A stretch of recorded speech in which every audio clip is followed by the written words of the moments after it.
This program is sponsored by Zad Group.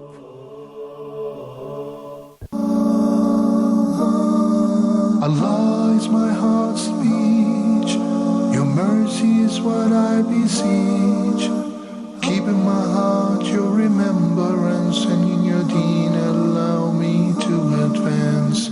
Help me in my quest. Permit me to pass the ultimate test. Help me in my quest. Permit me to pass the ultimate test. Bismillah ar-Rahman ar-Rahim. Alhamdulillahi Rabbil Alameen. Sallallahu wa sallam wa baraka ala al-mab'uthi rahmatan lil alamin. Nabiyyina Muhammadin wa ala alihi wa sahbihi ajma'een. Amma ba'd. Dear brothers and sisters in Islam, Assalamu alaikum wa rahmatullahi wa barakatuh, and welcome to this new episode of Ask Huda, broadcasting to you live from Jeddah, Saudi Arabia. In a few seconds, inshallah, you will see the numbers where you can call in to ask your questions. And meanwhile, we have a number of questions from the emails. Brother Sulaiman says, I have this knee problem, and my question is, do I have to go to the doctor and get it checked out? Or can I simply perform ruqyah every day and put my trust in Allah Azza wa Jal to heal me? This is a frequent question. People so often ask, would it be permissible to seek healing and medication for an illness?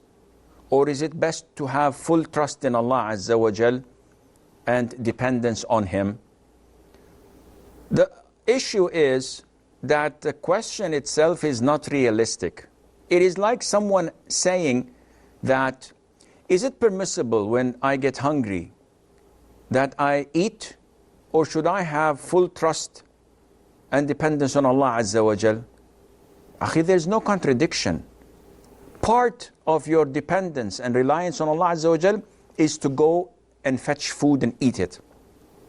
If someone sits back and says, I have full trust in Allah, and I will not eat, and I will not drink, and Allah would suffice me, if he dies, he goes to hell. Because he did not offer, or rather did not follow what Allah Azza wa Jal has told him to follow. Allah tells us to have full trust and dependence on Him, while taking the means, while following the means. Otherwise, it would not be realistic, and it would not be following the deen of Allah Azza wa Jal. And this is why scholars say that seeking medication is different types. So, for example, for something that is by logic known to be needful, then you have to do it. Because Allah Azza wa Jal, as the Prophet said, Allah did not reveal or make an illness descend to earth except with the cure with it coming.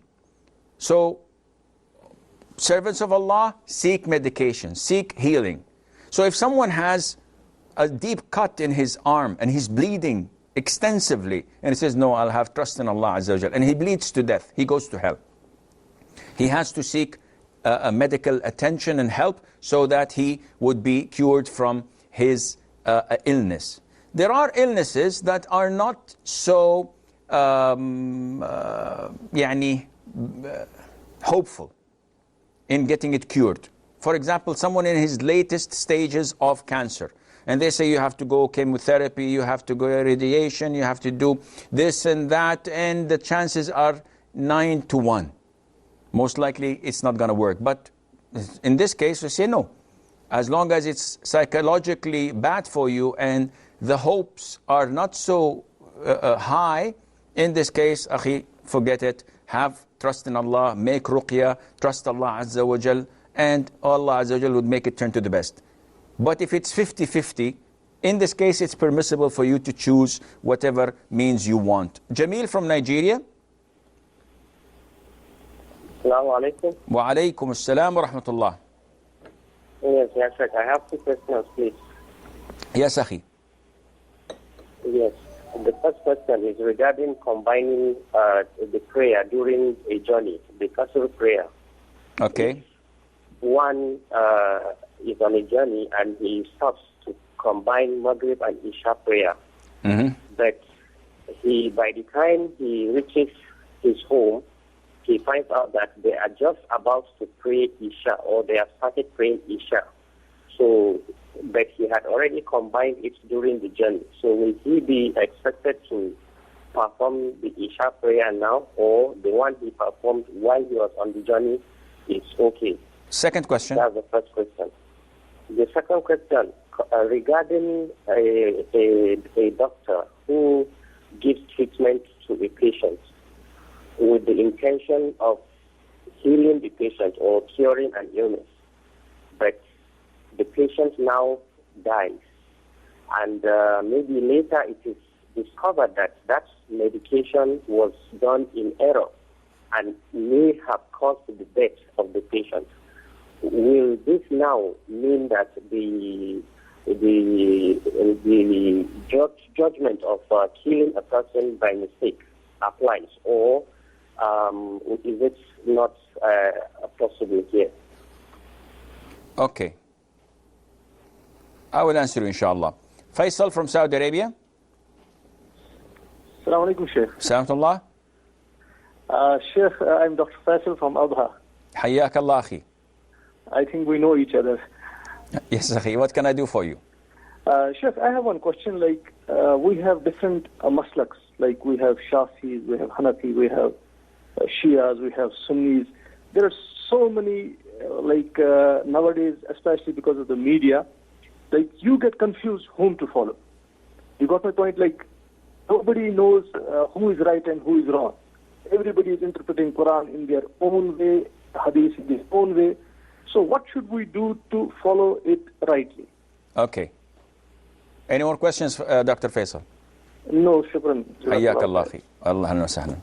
Brother Jamil from Nigeria says that if I'm traveling, we know that we can combine and shorten prayers.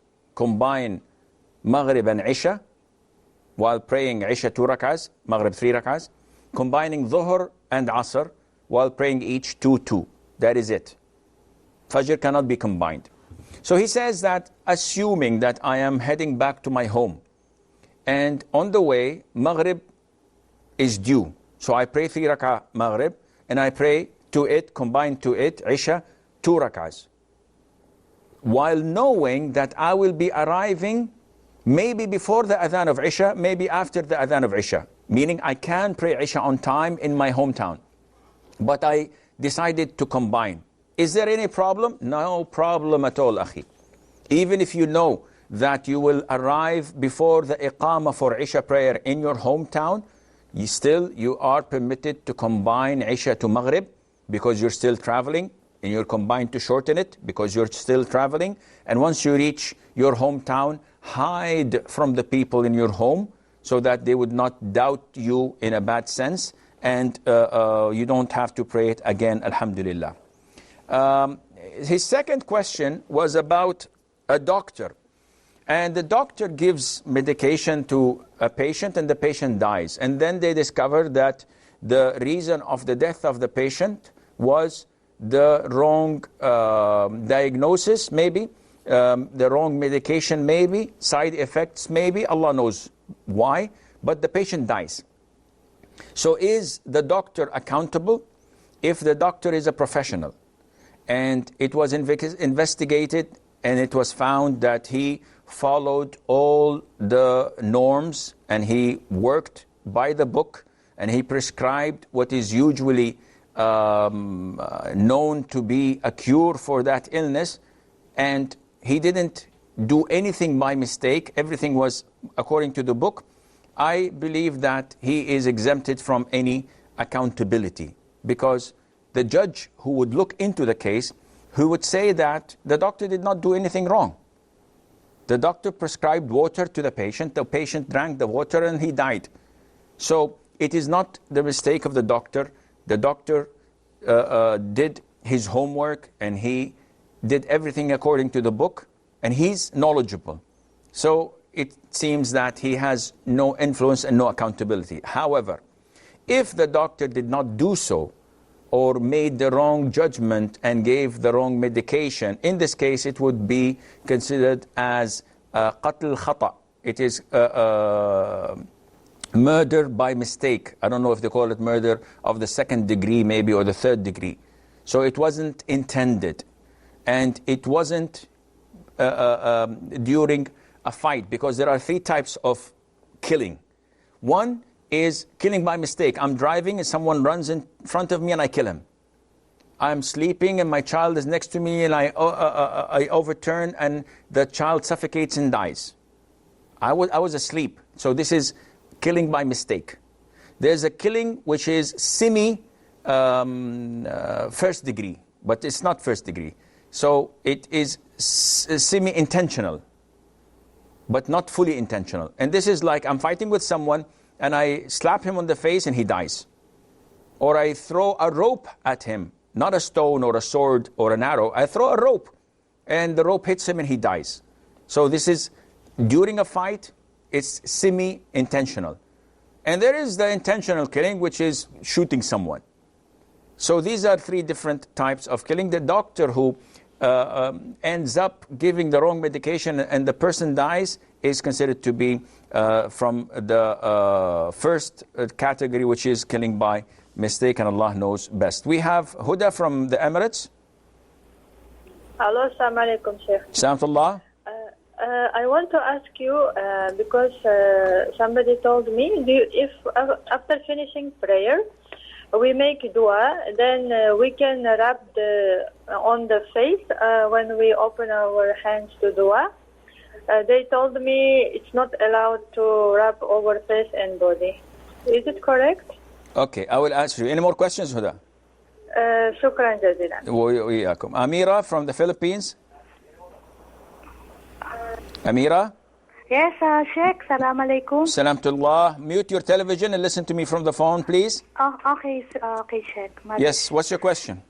The question is, my husband, I'm married in one Egyptian, and my husband asked me to go with them in Cairo, living with his first family. Is it okay? I need some advice for this. And to live within the same house or in a different house? No, the same building, but not the same house.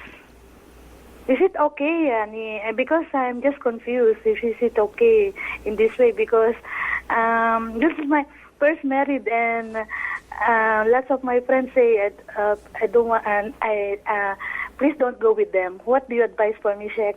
Do you have any children? We don't have yet, but my husband is still looking, and inshallah. How long you've been married?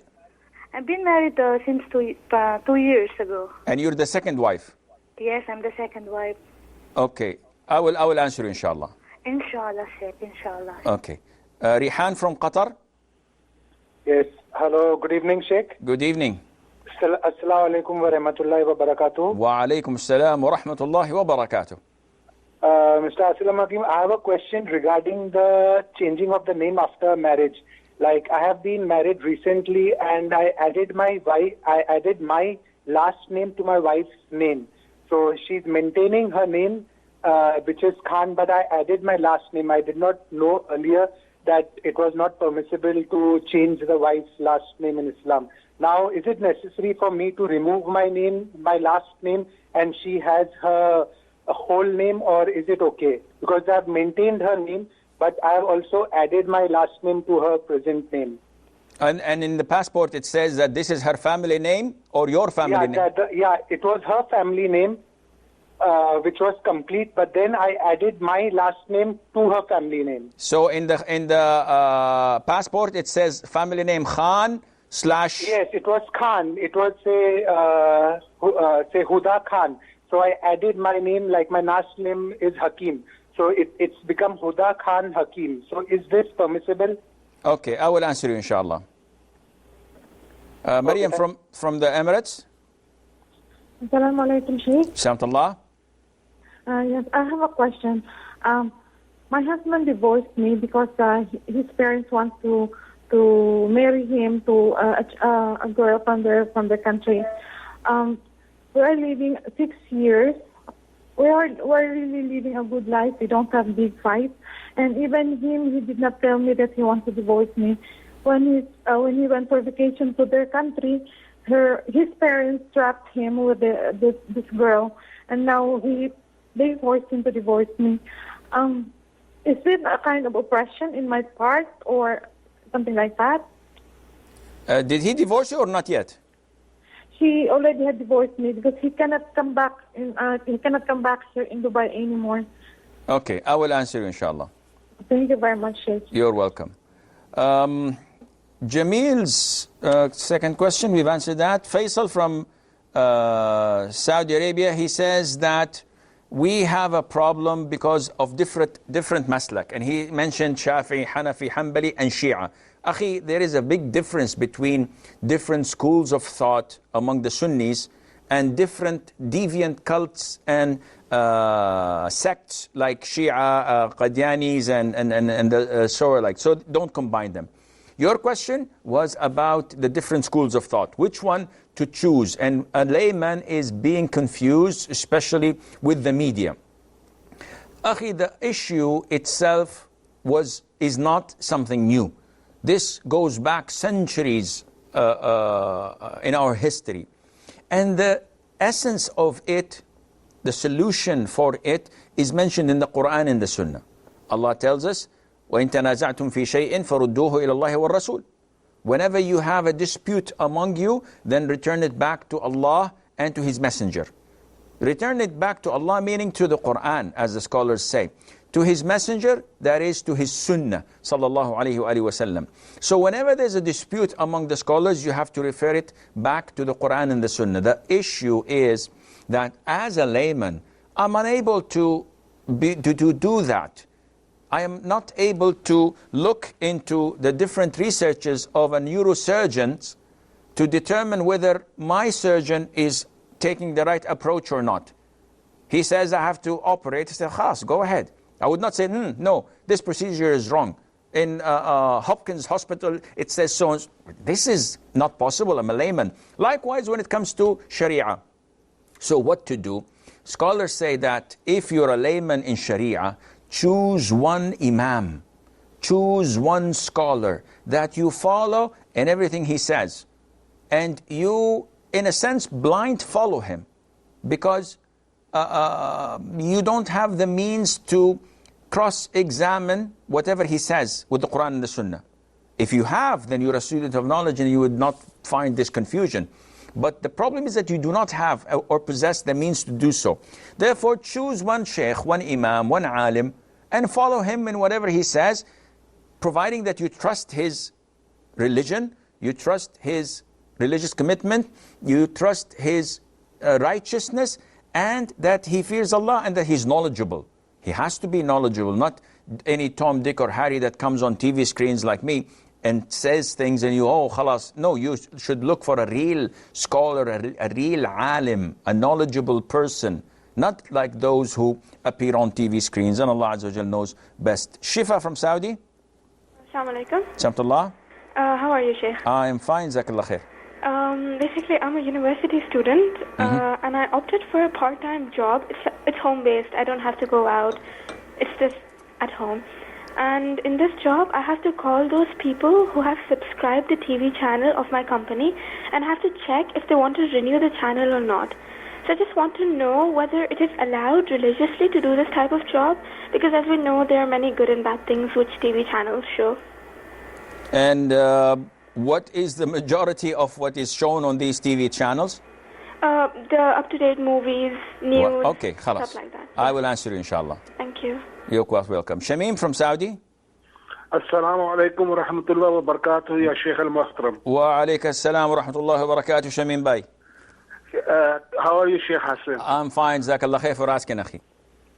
Sheikh Hassan, I just want to know that what is the benefit of reciting Bismillah Allazi la yudurru ma ismahi shay'in fil ardi wa la fis samai wa huwa al-sami'ul alim. What are the benefits of reciting this prayer? Okay.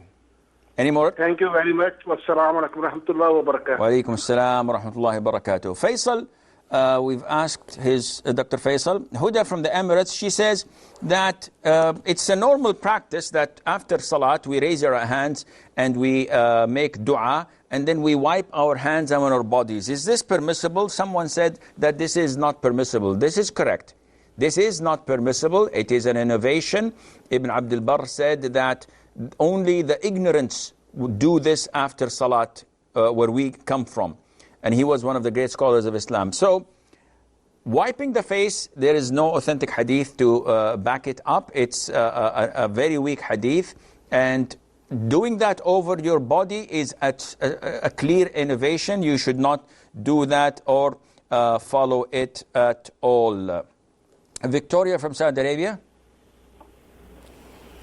Victoria? Yes, Sheikh. Good evening, Sheikh. How are you? I'm fine, Jazakallah khair. Okay, Sheikh. My question is, I want to know if permissible for me to show and sit beside my children while I'm praying, because I want to show them how to make a praying one Muslim. I did not understand your question. You want to pretend that you're praying in front of your children so that they can see you? Yes, Sheikh. It's permissible for me or not, because they are not Muslim. So you're asking, is it permissible to pray in front of my children who are not Muslim? Yes, Sheikh, because I want to show them how to make a prayer a one Muslim. And my second question is, I want to teach my children to learn to recite the Surah Al-Fatiha, Surah Al-Ikhlas, Surah Al-Falaq, and Surah Al-Nas. And I want to read them a Quran. It's permissible for me to do this or not? How old are they? Sheikh? How old are they? They are 15 and 14. Okay. And 11 and 9. I have 4 children, Sheikh. MashaAllah. And the third one is, it's permissible for me to make a dua for my family, especially for my kids if they are sick, sir. You want to make dua for whom? For my family and for my kids, especially if they are sick. Okay, I will answer you, inshallah. Okay, Sheikh. Thank you, Sheikh. Thank you. You're quite welcome, Mahmoud. Isa from Sudan. Assalamu alaikum, Ya Sheikh. Salamullah wa barakatuh. It's very good to see you again. And thank you for your very, very good program. My question is, when I was saying my prayers, there was bleeding in my mouth. Bleeding? Yeah, Isa. I think we lost Isa. Okay, Amira from the Philippines, she says that she's a second wife, and for 2 years she's been living with her husband, and now he's moving back to Cairo, to Egypt, and he has a first wife there, and he wants her to move out with him. So she's asking for my opinion. If you trust your husband, and throughout these 2 years he's been kind, generous, and someone to be your rock when you need support, I believe that this is quite permissible for you to go and live there. And inshallah, things would work out there. Abdul Halim from Saudi, or Abdul Rahim? Abdul Rahim. Abdul Rahim from Saudi. Assalamu alaikum wa rahmatullah, Sheikh. Salamullah wa barakatuh. Sheikh, I have 2 questions. Yes, sir. First question is, I came to know recently from a friend of mine. He said that banks, even in Saudi Arabia, deal with interest. طيب. So I want to know if that is true or not, or if it is true, then what is the other option? As in, like the place where I am working, they give me my salary in my account only. So I use my account for accessing normally. Okay. My second question is, after the Salah, there are 2 hadiths which I came across. One hadith regarding the Azkar is 33, Subhanallah, Alhamdulillah, Allahu Akbar, and La ilaha illallah, wahdahu la sharika lahu, lahul mulku wa lahul hamdu, wa huwa ala kulli shay'in qadir. That is making it total 100. And then another hadith is 10 times, Subhanallah, Alhamdulillah, Allahu Akbar. I want to ask you is, can we read both of them after the salah? Okay. Or reading any one of them will suffice the other? I will answer you, inshallah. Shukran, Sheikh. Hayyak Allah khair. Abdul Qadir from Ghana. Abdul Qadir. I think we've lost Abdul Qadir.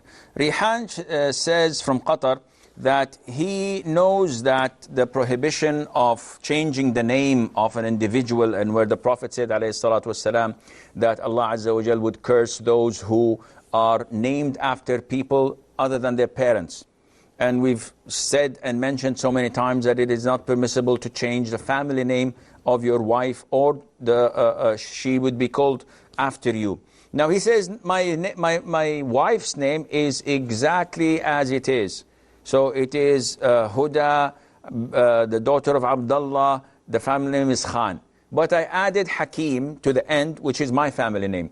If there is a distinction like slash Hakim or dash Hakim, meaning that people would know that this is not her name and this is her family of the husband, in this case, inshallah, this is permissible, though I would not recommend it. But if it's stating in the passport and the official papers, family name, Hakim, in this case, no, this is not permissible, and Allah Azza wa Jal knows best. Isa from Sudan. Assalamu alaikum, Sheikh. Happy to see you again. Sorry, my first time I got disconnected. My question is, yesterday when I was, very ready, actually, when I got wudu and was ready to say my prayers, I had this bleeding in my mouth. Okay. And I couldn't do anything but to clean it by water. Was my wudu actually valid? Cancel? Okay. My next question is, and actually, yesterday I heard something that actually some of your experts got arrested in the UK because they had connections with ISIS. Okay. Very typical. Maryam from the Emirates, she says that her husband, after 6 years of marriage, went back to his hometown, and he is unable to go back to Dubai, and he divorced her from his hometown. So is this type of oppression? I do not know the circumstances, but definitely after 6 years of loving and caring and showing each other compassion, and he leaves the woman with a divorce through a phone or through a message, definitely this is not manly. A man does not do such a thing. And even if the parents force you to do this, this is not something that a man would do. A sister called me today complaining that her in-laws force her husband to divorce her because she doesn't, she's not on good terms with his mother. And he says that the mother is fine, the wife is fine, is obedient, is this and that, but his mother is not getting along with her. So can he divorce her? And I said, no, he can't. It's her God-given right to be given a separate home. You should not be with your parents until they die. This is not life. People move on. Once you get married, you have your separate home, your separate life. The concept of joint families is wrong. And if you ask the mother-in-law, tell her, when you got married, did you move into your in-law's house? She says, yes. How was your life? All of them would say, it was miserable. My mother-in-law used to treat me like trash. I used to clean, cook, and do the laundry for the whole family and for my sisters-in-law, and etc. It was horrible. I was like a slave. So when you ask her, okay, subhanAllah, how do you accept this to be the case with your sister, your daughter-in-law? She said, well, I suffered, she has to suffer. This is wrong. So again, Akhi, or Sister Maryam, this is oppression. From Ghana, Abdul Qadir. Assalamu alaikum, Shaykh. So, alaikum salam, I hear that one of your experts in England was arrested because of his relationship with ISIS. Akhi, do you think that I work for Reuters? Do you think that I have a news? I'm not the CNN, Akhi. You should call CNN. Maybe they will benefit you. I give you verdicts about halal and haram. You have any problems with someone being arrested in the UK, someone being arrested in Zimbabwe? This is not my issue. If you want to ask, are ISIS Islamic? I would say no. They're a bunch of hypocrites and wannabes, mujahideen, people who do not have a life, people who has had zero Islamic knowledge, and this is why they were recruited, and they had no life in their countries. That's why they gave them life and false hope, and they went in to express their evil intent in slaughtering people, killing children and civilians. This is what ISIS is. And all those who defend ISIS are keyboard knights. They are knights, but not in their shining armor. They are keyboard knights. They are so coward to show and display themselves. They are professional in blowing up masjids, killing worshippers while they are in their sujood and ruku'. They are extremely professional in kidnapping schoolgirls and detaining them. They are excellent in killing civilians who cannot retaliate. But to fight an army, to go and fight the enemies of Islam, they cannot do this because they are the enemies of Islam. So, Akhi, if you want news, maybe you should check the CNN or the BBC. They would suit you best. Shifa from Saudi Arabia, she says that she has a part-time job, which is a call center or a survey center where she calls subscribers in TV channels like Showtime and Orbit and etc. And we know that these channels are deviant channels, NBC. All of these channels are financed by hypocrites, enemies of Islam, because this is what they're doing. They are corrupting the Muslims from within. So we have ISIS trying to kill us, and we have these satellite channels, Showtime, Orbit, NBC, trying to invade our hearts and brains, trying to change the demographic built in Saudi Arabia, in the Middle East, in the Gulf areas. So we are seeing Islam is being sucked out of the people's life and replaced with secularism, liberalism, and all kind of sins that Allah has prohibited in the Quran and the Sunnah. So she says, I'm doing a job that I'm asking people for their opinion, whether they want to resubscribe or not. This is totally prohibited, and you would be considered one of them. You are advocating them, endorsing them, and you are setting the platform for them. So you would be with them on the Day of Judgment. So definitely this is haram and it's not permissible. Shamim from Saudi Arabia says, what's the benefit of saying the dua? بسم الذي لا يضر مع اسمه شيء في الأرض ولا في السماء وهو السميع العليم. We say it 3 times. The Prophet says, whoever says this in the morning or in the evening, nothing would harm him with the grace of Allah Azza wa Jal until the time comes. So from the morning, you'll be protected until evening, and from the evening, you'll be protected until morning. You say it 3 times. بسم الذي لا يضر مع اسمه شيء في الأرض ولا في السماء وهو السميع العليم. بسم الذي لا يضر مع اسمه شيء في الأرض ولا في السماء وهو السميع العليم. You say it 3 times. And also you say أعوذ بكلمات الله التامات من شر ما خلق. And these 3 times. These are dua that protect you with the grace of Allah Azza wa Jal, and it gives you protection to the extent that some scholars like Al-Qurtubi in Al-Tafsir, if I recall correctly, said that I said this dua every single day. And once a scorpion came and stung me. And I was thinking, how could that be? And I recalled and I remembered that evening I did not say that dua, subhanallah. So, inshallah, it's a very good form of protection.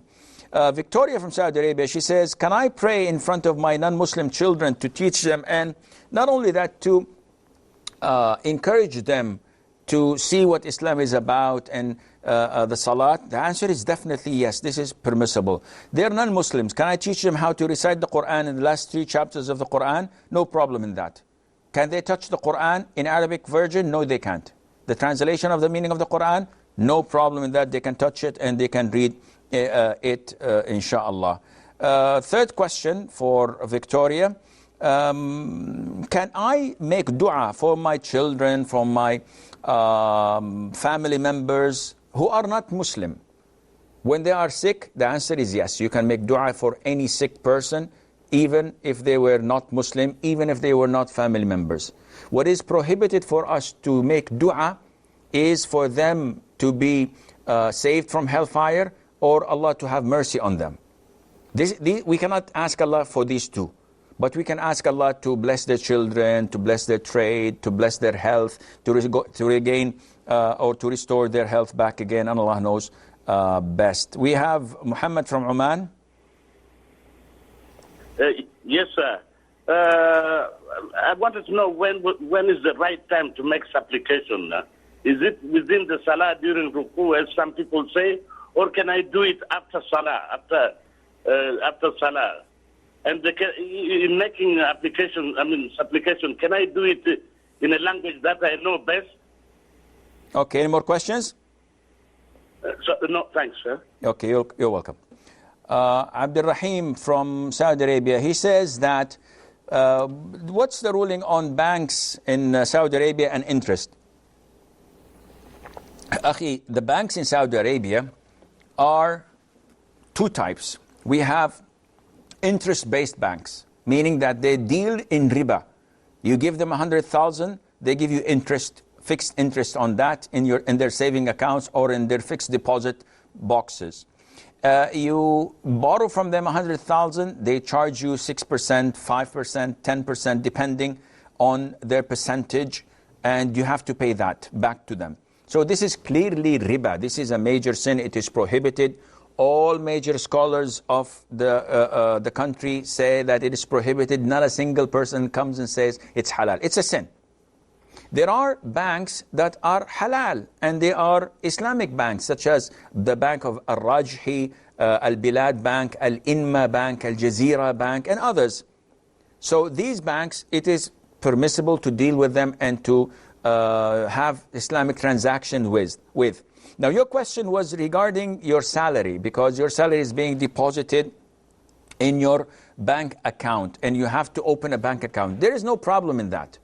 As long as you're not receiving riba or paying riba, then there's no problem in that. But it is highly recommended that you only deal with Islamic banks that do not deal in riba, such as Al-Rajhi, Al-Bilad, Al-Inma, Al-Jazeera, though in some times their transactions and dealing is awful. And customer service in such banks is not that top as in the interest-based bank, because they have money, they give better salaries than the conventional Islamic banks. But unfortunately, this is a price we have to pay. So if you have your bank account there's no problem, inshallah. Habib from Oman.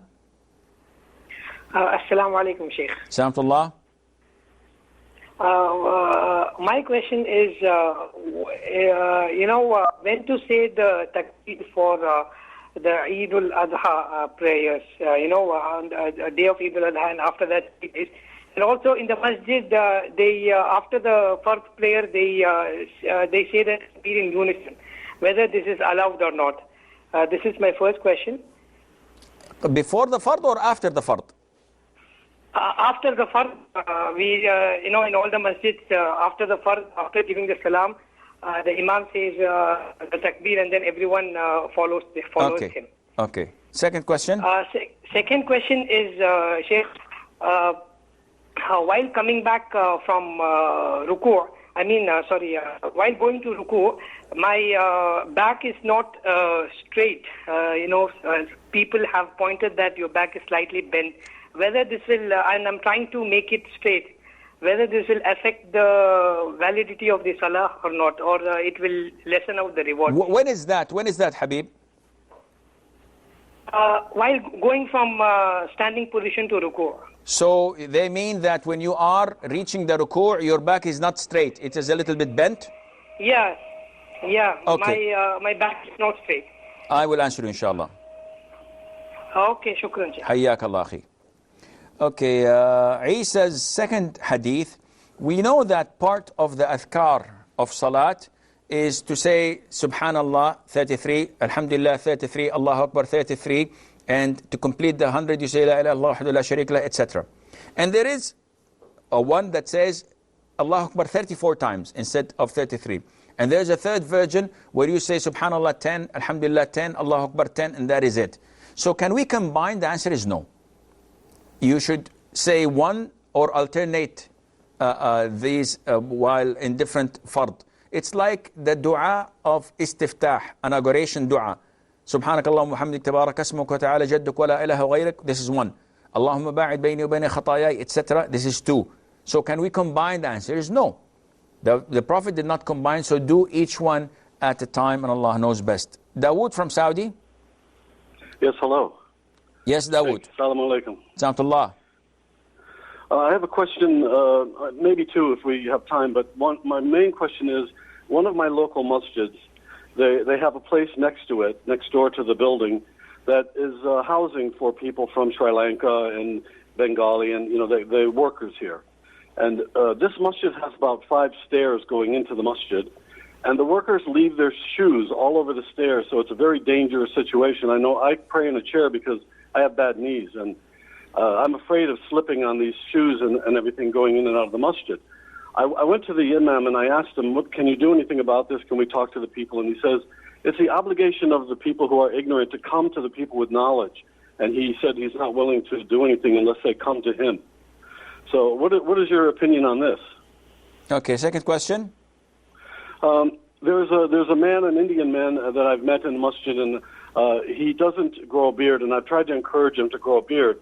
And when I noticed that when he reads the Quran, which he does before pretty much every salat, when he finishes reading the Quran, he kisses it and he holds it up to his forehead and to his heart. I'm pretty sure that this is bid'ah, but could you clear this up too? Okay, I will answer inshallah. Thank you very much. You're quite welcome.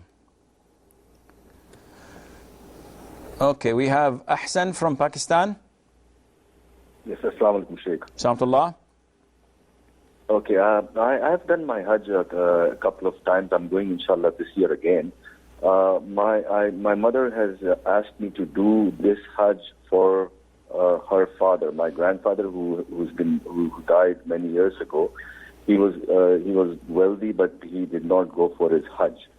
So can I do this, dedicating this to him or on his behalf, this Hajj? Okay, any more questions?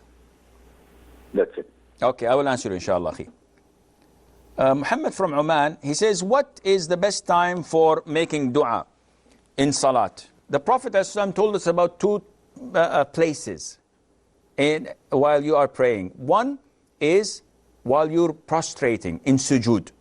The Prophet told us, ﷺ, the closest a servant to Allah is while he is in the position of sujood. So choose whatever dua you want, because Allah is going to answer it for you. The second position is before offering salam, yani after you offer at-tahiyyat, and before you offer salam, before you conclude your prayer, you can ask Allah any dua you want. Can I do it in my own language or in Arabic? If you know it in Arabic, you must do it in Arabic. So if you want to ask Allah for forgiveness, you must say Allahumma ghafirli, because everybody knows Allahumma ghafirli or astaghfirullah. But if you want to say, oh Allah, pay off my debts, and you don't know what the meaning of debt in Arabic, so you can say that in your own language, and there's no problem in that, inshallah. Aster from Indonesia. Astri, yes. Astri from Indonesia. Yes. Yes, I have 2 questions. Actually, from Ramadan, you gave an explanation about riba. Yes. About riba, if someone is working in the bank, but they will get haram, but for the family itself, okay, it's okay for them to get the salary, like the nafkah from that salary. But my question is, for example, like if my friend said he want to apply for a job, but the thing is, it's really difficult to get that job because many of the people are paying to the person, but and then he can enter to that job if he pays some amount of money. But the thing is, they do it in secret. And how about for that? Is it halal or haram about that the salary? And how about for the family itself? Because he has to give a family, give food for his family. Okay, second question. And also the second question is, it's also the same thing.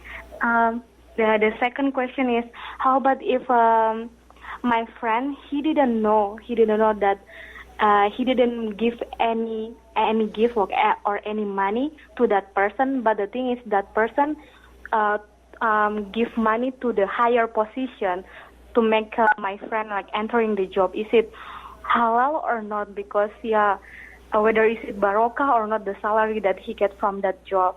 Thank you very much. You're welcome, inshallah. Mustafa from Gambia. Yes, sir. What's your question, Akhi? Yeah, I wanted to know when Adam and Eve came down, which language were they speaking, and was it written down? Oh, when Adam came down, what was his what? What language were they speaking? Okay, I will answer you, inshallah. Habib from Oman says that we offer takbir during Adha. So what is the ruling on that, and also after the fard? The takbir is two types, mutlaq and muqayyad. So the takbir, which people offer a lot of takbir from the very beginning of the days of the Hijjah, and this ends with the last day of Ayyam al-Tashriq, which is the 13th of the Hijjah. The last is 13th. By sunset, khalas, it's over. From the very beginning to the 13th. There is what is known as takbir al-muqayyad, and this is restricted to a certain time, and this time is when the people and the Muslims pray Fajr of Arafat. They start to say it after the fard prayer. So Fajr, Dhuhr, Asr, Maghrib, and Isha of Arafat day. And then the 5 prayers of the day of Eid, and the 5 prayers of the 11th day, the first day of Ayyam al-Tashriq, and the 5 prayers of the second day, and the Fajr, Dhuhr, and Asr only of the 13th. And after that, it stops. So this is the sunnah of the Prophet ﷺ. He says that when I perform ruku', people often come to me and say that you're not bending your back straight. Of course, we know that the sunnah is to keep your back straight, and the Prophet used to do so parallel to the ground. People say that if we would put water in his back, it would not fall down. It would stay still. This is a perfect way of doing it. But if someone does not, is unable to do so, there's no problem, inshallah, as long as he's placing his hands over his knees. So this is the minimum. As long as you're putting your hands on your knees, no matter how is your back, this is applicable. Dawood from Saudi Arabia says that the imam of the masjid next to his home is quite arrogant. He asked him to address the worshippers not to put their shoes at the stairs so that people would not trip and fall. And he says, no, the people of knowledge must be approached and not the other way around. He is arrogant and ignorant. The Prophet himself ﷺ used to go to the people and to the mushrik in their clubs, in their houses, and to give da'wah to everyone. To sit in your ivory tower and ask people to come to you, this is pathetic. This man is ignorant. Try to have someone put some sense into his mind. Maybe he doesn't know English and he could not understand you, or you did not understand him. Allahu Alam. He says that what's the ruling on kissing the Quran, then making what is known as minor sajda, put it on your forehead, then put it on your heart. All of these are innovations. Now some scholars said that it is permissible to kiss the Quran as part of showing your appreciation and glorifying that holy book or noble book. But this is an innovation. Yes, you may show your expression or your feelings by kissing it, but then what about putting it on your forehead? Because I claim that I'm trying to glorify it. And then put it on my heart.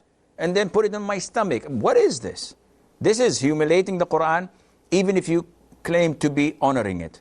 It is not to be honored except like the Prophet ﷺ honored it, and never ever we had heard anything of this by the companions, may Allah be pleased with them. Not only that, Ibn Taymiyyah, may Allah have mercy on his soul, said nothing among the unliving, among the abstract things or things that are not alive on earth can be kissed except the black stone. So, yani Allah knows best. Ahsan says, my mom wants me to perform next Hajj on behalf of her father, my grandfather. So is this permissible? Definitely. As long as you've performed Hajj before, you can make Hajj badal on behalf of anyone you want. Ashrey from Indonesia, she says that a friend of hers applied for a job, but they required a bribe. So is this permissible? The answer is no. The Prophet ﷺ cursed those who pay bribes and those who received bribes. So this is not permissible for him.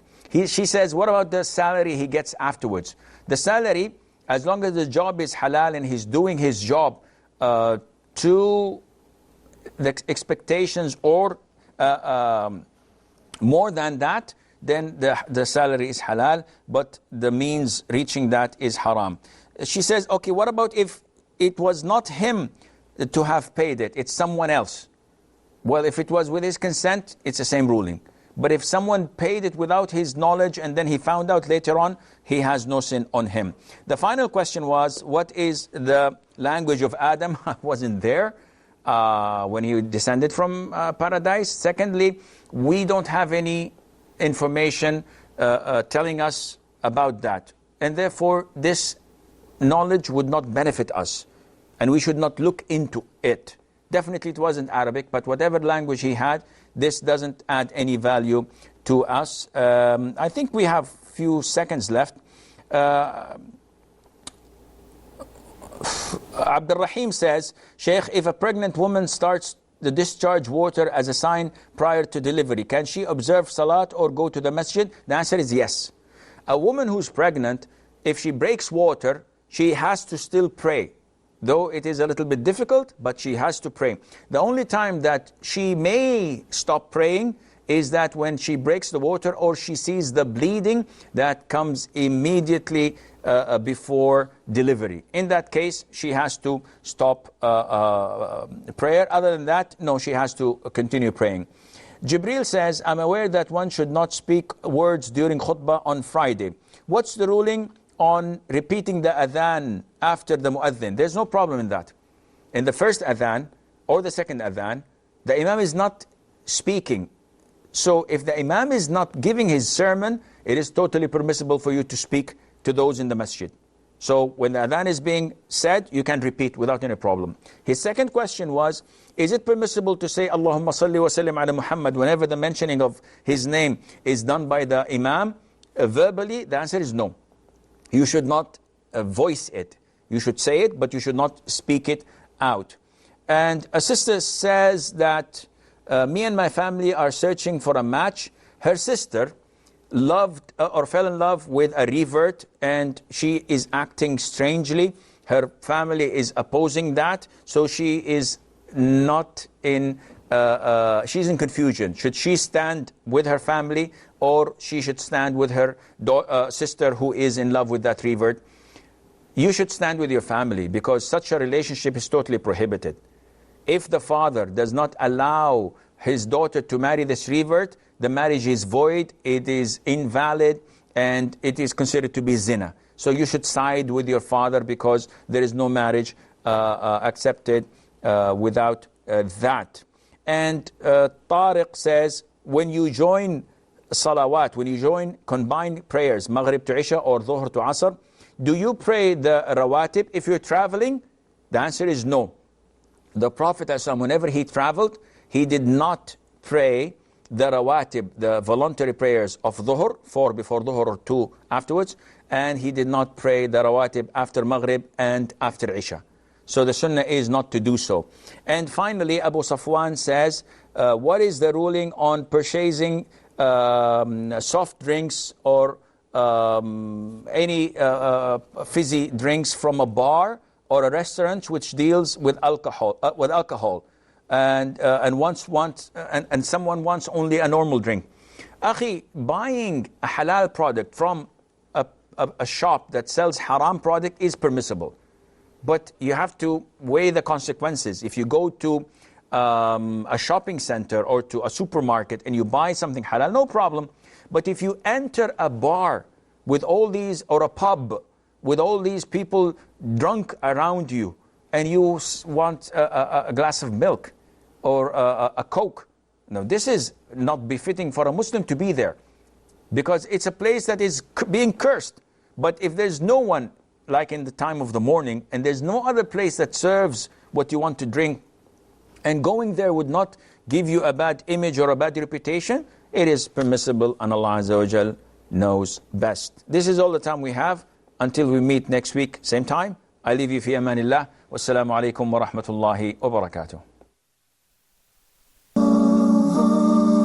Allah is my heart's speech. Your mercy is what I beseech. Keep in my heart your remembrance, and in your deen allow me to advance. Help me in my quest. Permit me to pass the ultimate test.